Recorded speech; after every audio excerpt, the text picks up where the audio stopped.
Today I am going to discuss the numericals based on current electricity. लेकिन इससे पहले बच्चों हमें फॉर्मूले रिवाइज कर लेने चाहिए जो हम अभी तक पढ़ चुके हैं इस चैप्टर में। फॉर्मूले जहां तक सवाल है, करंट का फॉर्मूला बच्चों जो आया था हमारे पास, that was I equals to Q upon T। Basic formula था I का, करंट का। I is the current, Q is the charge, T is the time. Another formula of current is I equals to NEAVD, where VD equals to EV tau upon ML, right?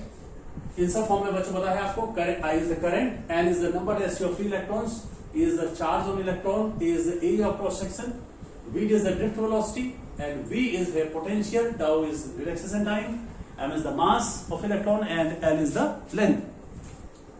जो और फॉर्मूले आए हैं बच्चों, J equals to I upon A, current density का formula है, right? और जो फॉर्मूले आए, R equals to V upon I, R का एक फॉर्मूला और आया हमारे पास, rho L upon A, where rho equals to M upon N E square tau, right? यहां पर रो रेजिस्टिविटी है, N is the number density, tau is reduction time. कुछ फॉर्मूले और आए थे बच्चों हमारे पास। एक फॉर्मूला आया था sigma equal to N E mu E, एक फॉर्मूला आया था J equals to sigma E. Sigma equal to क्या था बच्चों, 1 अपॉन रो, राइट? ये कुछ फॉर्मूले अभी तक इस चैप्टर में आए हैं और इन्हीं फॉर्मूले के बेस पर, और एक फॉर्मूला और था बच्चों जो हमने बताया था, R T two equal to R T one 1 plus alpha T two minus T one, ये फॉर्मूला था। तो ये फॉर्मूले हैं जो हमें इनके बेस पर कुछ क्वेश्चंस डिस्कस करने हैं, जिसके बेस पर आप कुछ क्वेश्चन अपने आप से भी कर सकें। तो मैं यहाँ पर कुछ क्वेश्चंस ले रहा हूं बच्चों। जैसे फर्स्ट क्वेश्चन है, कुछ स्पेशल क्वेश्चंस ले रहा हूं यहाँ पर, क्योंकि बहुत ज्यादा हमारे पास समय नहीं है यहाँ पर कि हम बहुत सारे क्वेश्चन डिस्कस कर पाए, लेकिन कुछ स्टैंडर्ड क्वेश्चंस यहाँ पर डिस्कस करने जा रहा हूँ। जैसे फर्स्ट क्वेश्चन मैं यहाँ पर ले रहा हूँ। फर्स्ट क्वेश्चन है जैसे बच्चों, the charge is given here, Q equal to 3TQ minus 3T square plus 5T. T is the time and Q is the charge flowing in the circuit, right? Q is given here in coulomb and T is in second, right? And we have to find number one, the initial current, right? The initial current, and second we have to find the maximum or minimum value of current, the maximum or minimum value of current। ये दो चीजें find करनी है इस question में। तो यहां पर बच्चों आप कैसे करेंगे, तो एक बार ध्यान दीजिएगा, हमारे पास जो फॉर्मूला है वो है I equals to Q upon T. I equals to Q upon T जो फॉर्मूला है बच्चों, ये आप ध्यान दीजिएगा, I equals to Q upon T formula तब है जब चार्ज फिक्स है, चार्ज वेरी नहीं कर रहा है टाइम के हिसाब से। But if the charge is varying with time, the similar formula will be I equals to D Q by D T. तब ये फॉर्मूला यूज करना पड़ेगा। If charge is varying with time, we will use I equal to D Q by D T, right? तो यहां पर हम इसको क्या करेंगे, करंट निकालने के लिए हम क्या करेंगे, डिफरेंशिएट कर देंगे, D Q upon D T. इसको डिफरेंशिएट कर दीजिए बच्चों, तो क्या हो जाएगा, 3t क्यूब क्या हो जाएगा, 3 ये है, t क्यूब क्या हो जाएगा, 3t स्क्वायर। सो ये हो जाएगा 9t स्क्वायर। इसका क्या हो जाएगा बच्चों, -3 इंटू 2t हो जाएगा, यानी कि -6t और plus 5, right? And this is the current, d cube by dt means this is the current, 9t square -6t plus 5, right? First में हमने क्या फाइंड करना था, first we have to find the initial current, means when time is 0. So initial current I when t equal to 0, t की value 0 रख दीजिए बच्चों, तो ये 0 हो जाएगा, 0 हो जाएगा, ये कितना आ जाएगा, 5। So it will be 5 ampere. This is the answer of the first part. ये फर्स्ट पार्ट का आंसर होगी, right?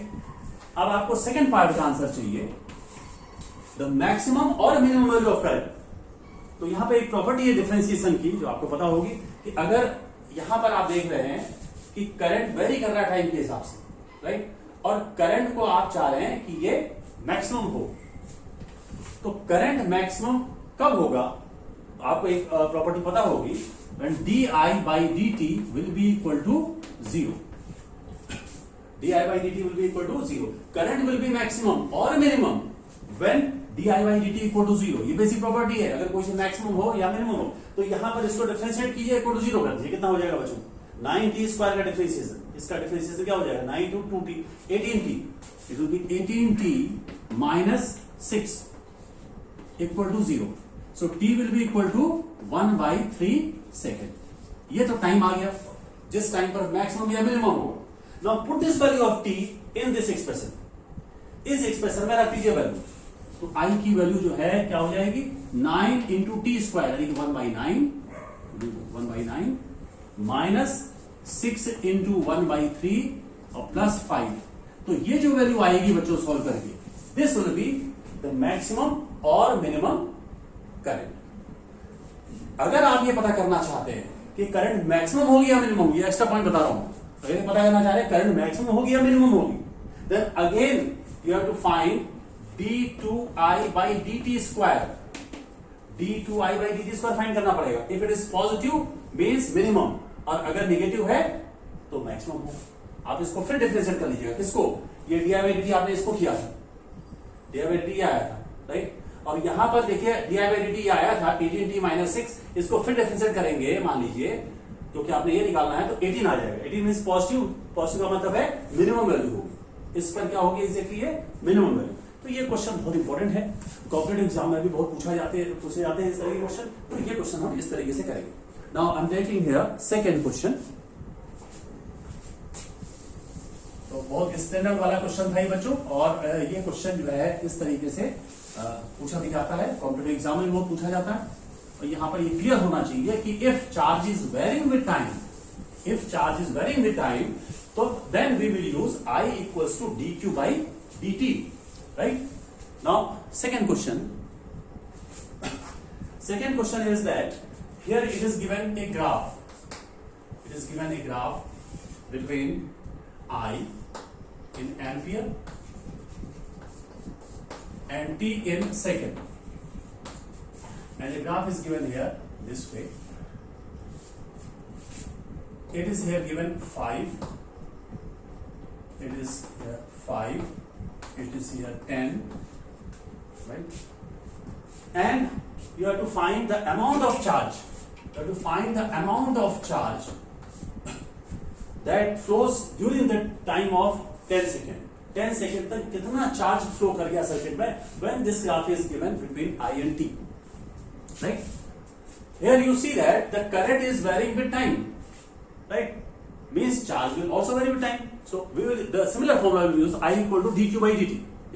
So dq will be equal to I dt, q will be equal to integration of I dt. q क्या हो जाएगा? q will be equal to integration of I dt. ये बात समझ में आ रही होगी सबको बच्चों? इसी फॉर्मूले से मैंने कहा I equal to dq by dt, तो dq इक्वल टू क्या हो जाएगा? I dt। अगर चार्ज निकालना हो तो क्या करेंगे? इंटीग्रेट कर देंगे तो ये हो जाएगा। सो q will be integration of I dt। I इधर दिया हुआ है, t इधर दिया हुआ है, integration of I dt means the area of the graph. So you find the area of this graph. क्या हो जाएगा एरिया ऑफ द ग्राफ? देखिए इसका एरिया, अगर मैं इस पार्ट का ट्रायंगल का एरिया निकालूं कितना हो जाएगा? इस ट्रायंगल का area half into base means 5 into height means 5, कितना हो गया बच्चों? ये 25/2, तो ये हो गया 12/12.5, राइट? इसका एरिया निकाल देंगे, इसका एरिया कितना हो जाएगा? 10 - 5 और इंटू ये हाइट हो गई 5, ये हो गया 25, तो 25 प्लस 12.5 कितना हो जाएगा? ये हो जाएगा 37.5 coulomb. This will be the answer, right?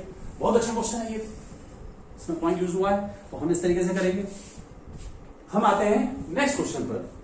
Third question बच्चों इस तरीके से है कि एक हाइड्रोजन एटम है, उसमें फ्रीक्वेंसी जो रिवोल्यूशन की है, इलेक्ट्रॉन रिवॉल्व कर रहा है, उसकी फ्रीक्वेंसी की है 6.8 into 10⁻15 second -1, right? And you have to find the current. An electron is revolving around the nucleus in a hydrogen atom with the frequency of this one. Find the current, equivalent current. बच्चों hydrogen atom आपको पता है 1H1 होता है, यानी कि एक proton है और न्यूट्रॉन नहीं है, और एक इलेक्ट्रॉन है इसके अराउंड रिवॉल्व कर रहा है, राइट? इलेक्ट्रॉन रिवॉल्व कर रहा है इसके अराउंड। सबसे पहली बात आती है कि करंट क्यों होगी इसमें, राइट? तो बेसिक चीज है बिल्कुल, करंट क्यों होगी? मैंने कहा था, बताया था थ्योरी में, जब मैंने बताया था मैंने कहा था कि अगर कोई चार्ज डेफिनेट डायरेक्शन मूव कर रहा है तो करंट बनेगी। यहां पे देखिए चार्ज एक डेफिनेट डायरेक्शन में मूव कर रहा है। एक चीज मैंने और कही थी कि सर्किट क्लोज होनी चाहिए, तो ये रिवॉल्व कर रहा है, क्लोज है एक तरीके से सर्किट। दूसरी बात, there must be a source. Source यहां पर कौन है? सोर्स है प्रोटॉन, क्योंकि इनके बीच में अट्रैक्शन की वजह से ये रिवॉल्व कर रहा है, right? There is source, so सारी कंडीशन फुलफिल्ड है, means there will be current. Now how can we find the current? So we will use again the formula I equals to Q upon T, basic formula है। अब charge जहां तक सवाल है, charge है E, और हम एक रिवोल्यूशन के लिए यूज कर सकते हैं इसको। For one revolution the charge is E and the time will be time period. Time क्या हो जाएगा? यानी कि एक टाइम पीरियड। अब यहां पर दी हुई है फ्रीक्वेंसी, और आपको पता है फ्रीक्वेंसी और टाइम में रिलेशन है, न्यू इक्वल टू 1/t। तो यहां पर ये हो जाएगा 1/t की जगह न्यू कर देंगे, I equal to E nu. E की वैल्यू रख दीजिए 1.6 इंटू 10⁻⁹ इंटू न्यू की वैल्यू रख दीजिए 6.8 इंटू 10⁻15। इसको सॉल्व कर लीजिए बच्चों, ये इतने एम्पियर करंट हो जाएगी, ये आंसर हो जाएगा।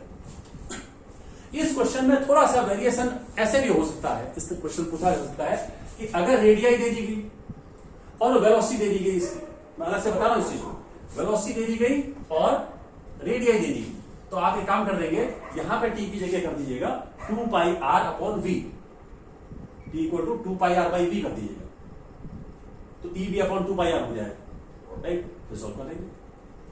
Velocity is given, radius is given, question similar है। तो यहां पर ये बहुत कॉन्सेप्ट वाला पॉइंट था, इसलिए मैंने इस क्वेश्चन को डिस्कस किया। हम आते हैं नेक्स्ट क्वेश्चन पे, और नेक्स्ट क्वेश्चन ये है, फोर्थ क्वेश्चन हम ले रहे हैं यहां पर।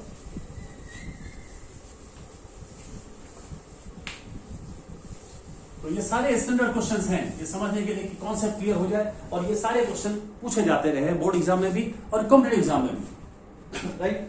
यहां पर एक क्वेश्चन है, फोर्थ क्वेश्चन में ले रहा हूं कि सपोज कीजिए कि एक डिस्चार्ज ट्यूब की बात हो रही है, डिस्चार्ज ट्यूब है, और उस डिस्चार्ज ट्यूब में ध्यान रखिएगा, इलेक्ट्रॉन भी मूव करते हैं, प्रोटॉन भी मूव करते हैं, और ऑब्वियस है दोनों अपोजिट मूव करेंगे। जब बैटरी लगेगी इलेक्ट्रॉन के डायरेक्शन के अपोजिट जाएगा।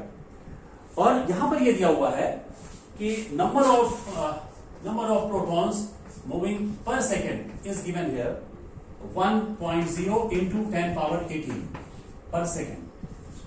This is given, and given the number of electrons per unit time is given 2.7 into 10⁻18 per second, and you have to find the time, total current find करनी है, current find करनी है।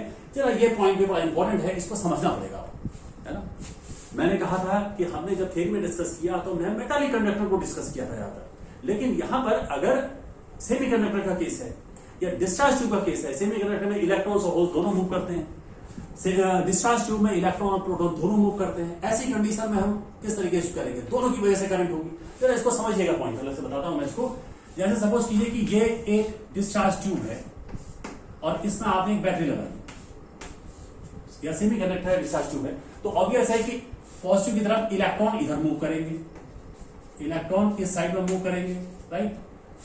Positive, और proton किधर move करेंगे, proton opposite move करेंगे, इसकी तरफ बैटरी होंगे, नेगेटिव, प्रोटॉन इधर मूव करेंगे, राइट? अब दोनों की वजह से करंट होगी, यहां पर इलेक्ट्रॉन प्रोटॉन दोनों की वजह से। इलेक्ट्रॉन की वजह से जो करंट होगी उसका डायरेक्शन क्या होगा?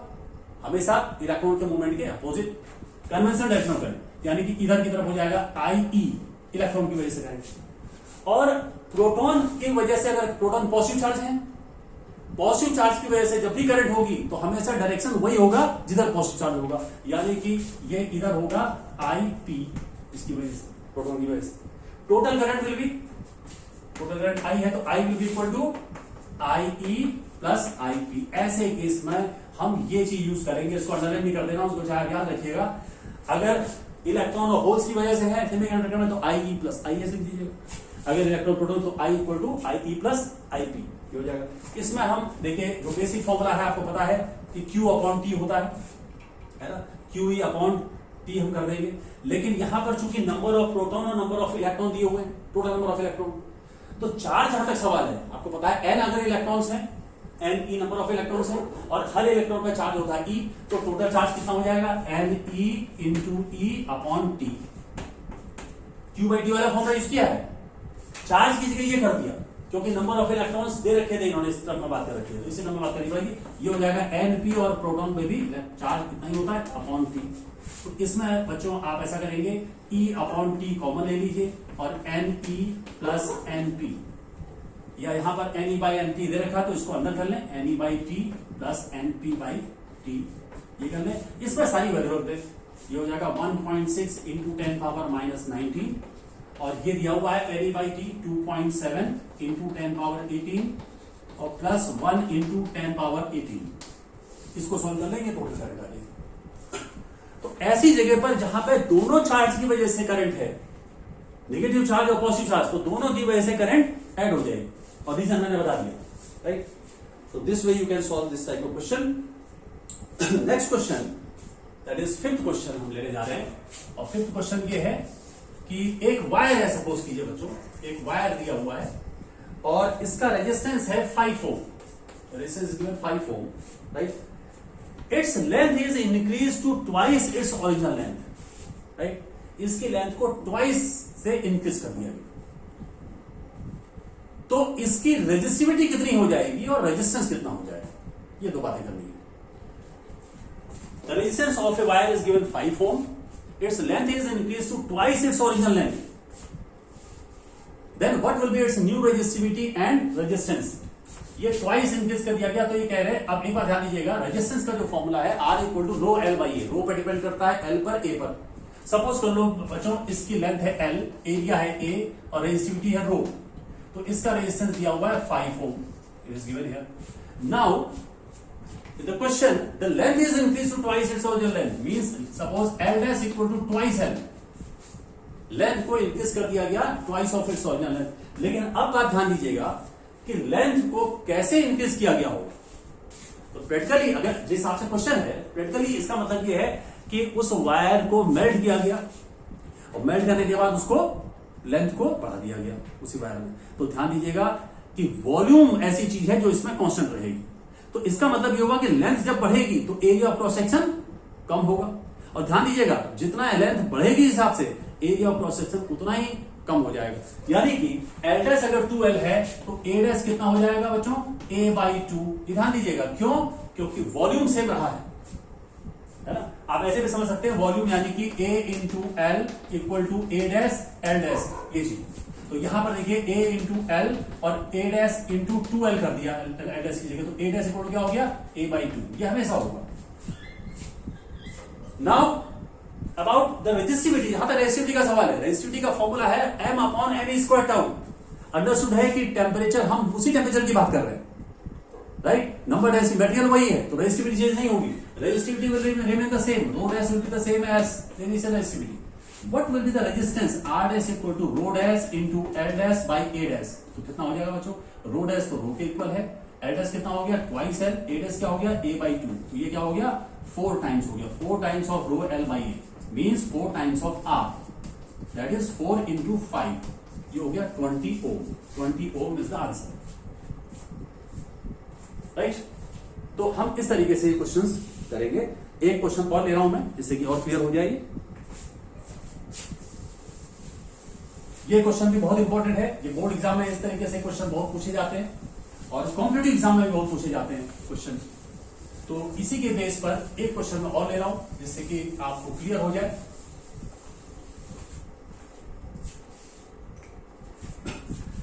A copper wire is stressed to make it 0.2% longer. A copper wire is stressed to make it 0.2% longer. तो यानी कि ये कहना चाह रहे हैं कि L dash equal to 0.2% longer कह रहे हैं, it means that L plus 0.2 by 100 of L, ये कह रहे हैं 0.2% से बढ़ गया, लेंथ बढ़ गई, right. What is percentage change in resistance, percentage change in resistance बताना है, रेजिस्टेंस चेंज तो होगा। ये कहना चाह रहे हैं R dash minus R upon R into 100 की वैल्यू बताइए, परसेंटेज चेंज इन रेजिस्टेंस बताना है। यहां पे पहले ध्यान दीजिएगा एल डैश इक्वल टू कितना हो जाएगा बच्चों, ये देखिएगा एल प्लस ये आप कर देंगे तो 1/500 एल हो जाएगा, यानी कि ये हो जाएगा 501 अपॉन 500L, ये हो गया लेंथ, राइट। आपको पता है कि जब लेंथ इंक्रीज हुई है तो एरिया क्रॉस सेक्शन वायर का कम हो जाएगा। कितना हो जाएगा? उलट जाएगी वैल्यू। अगर ये है तो कितना हो जाएगा? 500 अपॉन 501 ए, ये एरिया हो जाएगा। रेजिस्टिविटी वही रहेगी क्योंकि मटेरियल वही है, टेम्परेचर चेंज हो नहीं रहा है। तो R dash will be equal to rho dash into L dash by A dash, right. Rho dash की वैल्यू रो हो गई, L डैश कितना है बच्चों? 501 अपॉन 500L, और ये हो जाएगा 500 अपॉन 501A, राइट। ये 501 ऊपर चला जाएगा, इसमें क्या हो जाएगा? R dash will be equal to rho L by A, और ये हो जाएगा 501 अपॉन 500 का होल स्क्वायर, ये हो जाएगा। ये तो रेजिस्टेंस है, R हो गया। अब इसको आपको सॉल्व करना पड़ेगा। 500 से 501 को डिवाइड कीजिए, डिवाइड करेंगे तो बच्चों आप देख लेंगे कितना आ रहा है।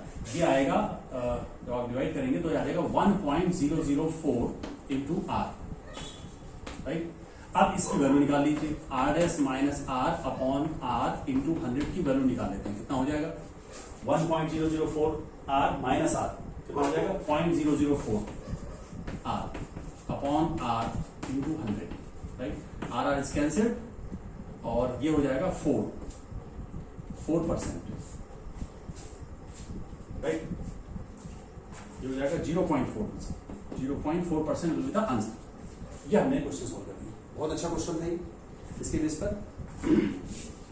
एक क्वेश्चन और ले रहे हैं इस तरीके से। 5th क्वेश्चन लिखेगा। ये दिया हुआ है, वायर ऑफ रेजिस्टेंस 81 ओम, एक वायर है, इसका रेजिस्टेंस है 81 ohm, and is twisted to make its thickness 3 times. Is twisted to make its thickness 3 times, इसकी थिकनेस 3 टाइम्स कर देनी है। अब आप थिकनेस से क्या रिलेशन करेंगे? क्योंकि यहां पे ध्यान दीजिएगा, बात लेंथ की, एरिया की हमें उस समय बात करनी पड़ेगी। थिकनेस का मतलब क्या हुआ? थिकनेस का मतलब एरिया से नहीं हुआ, थिकनेस का मतलब हुआ रेडियाई से। तो it means that the radii of the wire is 3 times of R पहले, right. What is it's new resistance? इसका नया रेजिस्टेंस कितना होगा, राइट। तो हमें यह समझना पड़ेगा, क्योंकि रेजिस्टेंस किस पर डिपेंड करता है? एरिया पर, लेंथ पर। तो यहां एरिया की बात कर रहे हैं क्योंकि एरिया रिलेटेड होता है इससे। अब आपको ऐसे निकालना पड़ेगा, A डैश इक्वल टू क्या होता है? Pi R dash square, area cross section.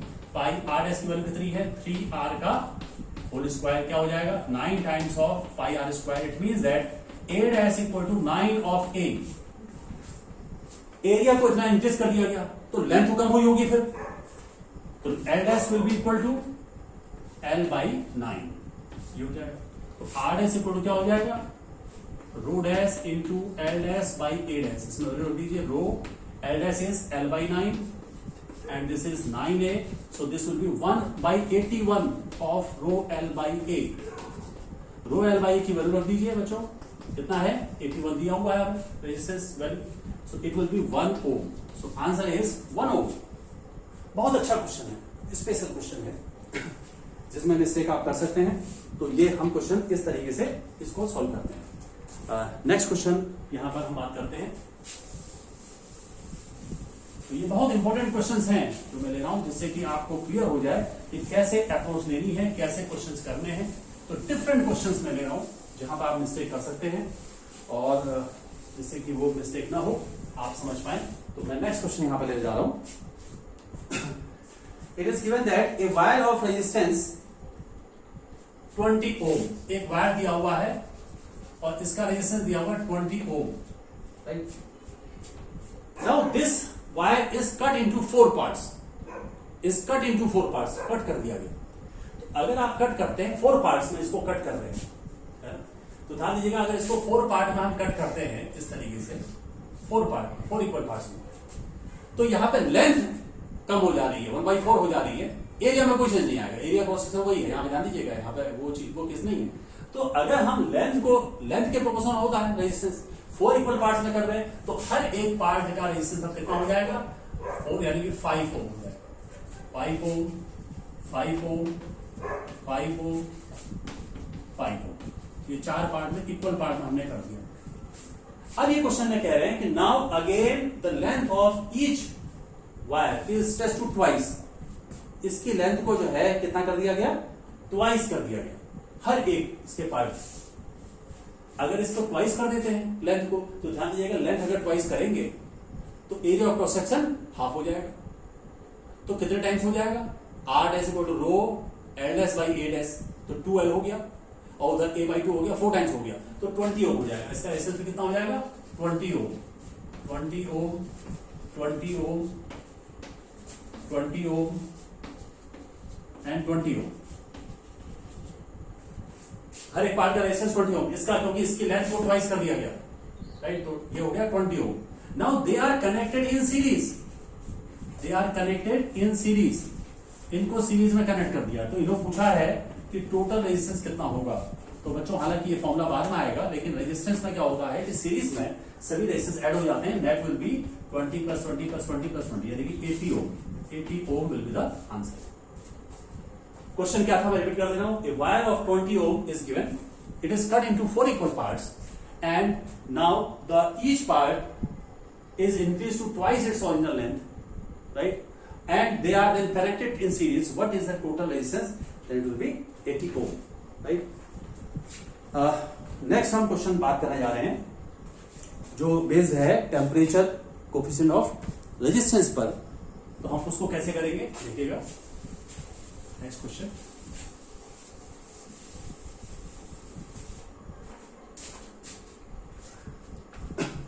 एक क्वेश्चन दिया हुआ है, silver wire has a resistance of 2.1 ohm at 27.5 degree centigrade. क्या दे रखा है, resistance at 27.5 equal to given 2.1 ohm, it is given, and a resistance of 2.7 ohm at 100 degree centigrade. 100 degree centigrade पर है 2.7 ohm. Determine the temperature coefficient of resistivity alpha, you have to find. क्या दे रखा है, 27.5 degree centigrade पर resistance दे रखा 2.1 ohm, 100 degree centigrade दे रखा 2.7 ohm, you have to find alpha, right.